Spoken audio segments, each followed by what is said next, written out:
Maintenant qu'on est à J-1, est-ce que tu juges que l'annulation du match contre l'Angleterre a cassé la dynamique du groupe ou au contraire, est-ce qu'elle a facilité la préparation du quart de finale? Très difficile à dire, on le saura malheureusement. Ça a été un petit peu compliqué parce qu'il a fallu refaire tout un programme et c'est vrai que de ne pas jouer pendant 15 jours, enfin 2 semaines, ça a entraîné un petit peu d'excitation, un petit peu de... Voilà, les joueurs, je crois qu'ils étaient sur un rythme, ils avaient besoin d'un rythme. Ça fait un petit moment maintenant qu'on était dans la compétition entre les matchs de préparation et notamment, on s'était préparé à faire 3 matchs en 10 jours. Donc dans nos têtes, dans les compositions d'équipe, dans tout ça, on s'était mis sur un rythme qui a été un petit peu changé, un petit peu, je ne sais pas s'il a été cassé, mais il a été changé toujours. Et donc j'espère qu'on a su bien profiter de cette période pour ne pas perdre cet enthousiasme et gagner en fraîcheur certainement. Bonjour Jacques. Après cette qualification pour les quarts de finale, c'est a priori l'objectif fixé, l'objectif minimum pour vous dans cette Coupe du Monde. Est-ce que maintenant c'est du bonus et est-ce que les joueurs vont être peut-être plus libérés pour un match pareil? Je ne sais pas s'ils seront plus libérés. Toujours est-il qu'on connaît l'enjeu. Aujourd'hui, ce sont des matchs couperets. Il y a 12 équipes qui sont rentrées, il en reste 8. Et il va nous falloir, nous, on n'a pas envie de rentrer. On n'a pas envie de retourner en France, mais pour ça, il va falloir que l'on fasse un match complet. Jusqu'ici, on n'a pas réussi à faire des matchs sur la durée.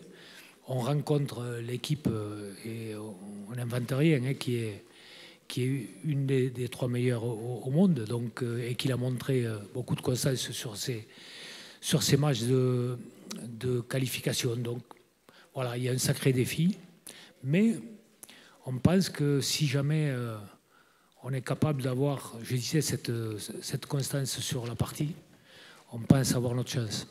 Sur les 8 dernières rencontres face aux Gallois, il y a 7 défaites. Est-ce qu'il y a le risque de voir nourrir un complexe chez les joueurs? Je crois pas. Enfin, je crois pas. Moi, je ne peux pas parler des 8 dernières. Je peux parler des 2 dernières. J'ai pas senti, à la sortie de ces matchs-là, que l'équipe avait des doutes quant à sa capacité à rivaliser avec cet adversaire. Elle sait qu'elle a perdu ces 2 matchs, elle sait pourquoi elle les a perdus, mais je n'ai pas senti qu'elle s'était sentie beaucoup plus faible que l'adversaire. Voilà. Alors tout ça, c'est il y a 6 mois, il y a 1 an, il y a chaque match a son scénario et a sa vérité. Donc voilà, mais je ne pense pas qu'on ait un manque de confiance par rapport à cette série de défaites. Quel type de match vous préparez? Un match fermé porté sur le combat ou plutôt ouvert et porté vers le jeu? On s'attend à un match des Gallois qui sera le même, il sera identique à ce qu'ils proposent à chaque rencontre. À savoir qu'eux, ils ne vont pas changer de stratégie, ils s'appuient sur un rideau très très fort, un rideau défensif très très fort. Il s'appuie sur des individualités de qualité. Il s'appuie sur une capacité à mettre la pression sur l'adversaire. Et on l'a vu notamment, puisque je crois que c'est le même 15 de départ qui a joué contre l'Australie, que sur les 7 premières minutes, ils ont étouffé l'Australie. Ils ont peut-être gagné là le match. Sur les 7 premières minutes, en les ramenant sans cesse dans leur 22 mètres. Donc voilà, ils sont capables d'imposer ça. Et donc, je ne les vois pas changer de stratégie par rapport à nous. À nous de nous préparer en conséquence. On s'y est préparé, on pense s'y être préparé. Et puis, par contre, on l'a vu aussi dans les matchs, dans les derniers matchs dont je parlais tout à l'heure, notamment les 2 derniers matchs. On a eu des opportunités, il y a eu des opportunités. On a la capacité peut-être de les mettre en difficulté quelquefois. Dans tous les cas, on va jouer notre chance à fond. Bonjour Jacques. Maintenant qu'on arrive sur des matchs éliminatoires, est-ce qu'à titre personnel, vous vous êtes dit que c'était votre potentielle dernière composition de l'équipe de France? Elle y est toujours, bien sûr, mais il faut pas que ce soit un frein, il ne faut pas que ce soit au contraire, il faut que ce soit une motivation supplémentaire. Effectivement, je le disais, il y a 12 équipes qui sont rentrées déjà, hein. Elles sont rentrées chez elles, dont certaines qui, et on le sait, hein, qui dans notre poule n'envisageaient pas ça. Donc voilà, nous on est là, on est encore vivant, on est encore en train de préparer un match, on est encore avec le stress d'une rencontre, on a ce privilège-là, on peut le faire continuer. Il va falloir beaucoup de courage d'une part, beaucoup aussi d'enthousiasme et de détermination et beaucoup d'allant dans tout ce qu'on va faire.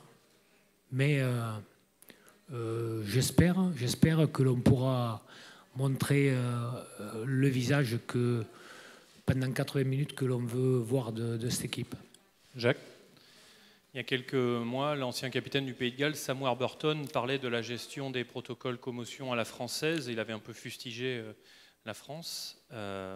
Et dans ce contexte-là de sécurisation du joueur, comment vous prenez la titularisation de Dan Bigard ?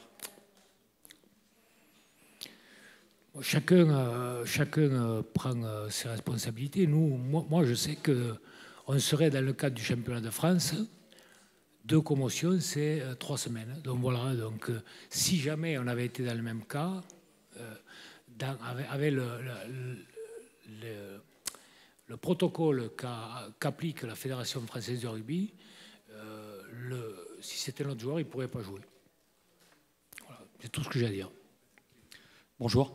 Je crois que c'était lundi, vous avez affirmé vouloir vous inscrire dans les pas de vos prédécesseurs de l'équipe de France dans ces phases finales de Coupe du Monde. Pour les chiffres, c'est 6 victoires sur 8 quarts de finale. Ça veut dire quoi ? Ben, ça veut dire que je vais être dans ces 6, voilà, tout simplement. Parce qu'effectivement, on parle de cette équipe de France qui est moins bien, qui est moins ceci, qui est moins cela. Quand on regarde dans la durée, je crois qu'il y a des classements qui sont sortis. On sait toujours qu'on a toujours été en quart de finale. On a été très très souvent en demi de finale.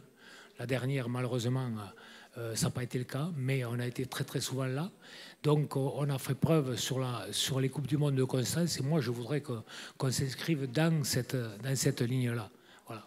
Et donc, j'espère qu'on va passer ce match. Jacques, ici.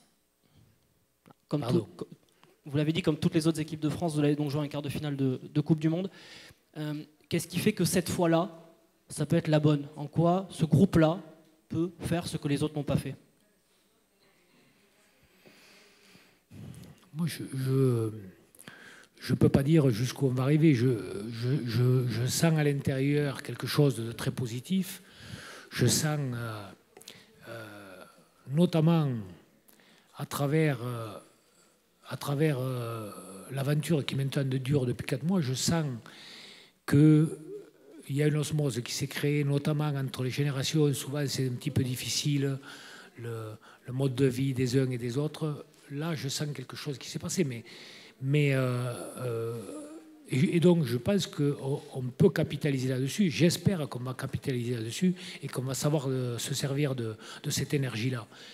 Après, le scénario du match, je ne le connais pas. Mais c'est une intuition. C'est quelque chose qui me fait dire que, voilà, il se passe une énergie dans cette équipe un peu spéciale, peut-être que l'on n'a pas connu, avec des modes d'expression qui ne sont pas tout à fait les mêmes que ceux qu'on a pu connaître. Mais voilà, cette énergie-là, elle peut se concrétiser à travers quelque chose et elle peut donner quelque chose de très, très, très intéressant. Jacques, est-ce que vous êtes aussi construit, le groupe s'est construit sur le scepticisme, sur les doutes qu'il y avait en France de la presse et du grand public. Est-ce que vous êtes aussi construit là-dessus, sur le fait que pas grand monde croyait en vous pour aller au bout ? J'espère que ce n'est pas la seule motivation pour aborder un quart de finale de Coupe du Monde. Il y a tellement de joueurs, tellement d'équipes qui voudraient être là à lutter. C'est pas la motivation, c'est pas celle-là. J'espère. Après, Je crois pas, hein, franchement. Je crois que la première motivation, c'est d'être les meilleurs du monde.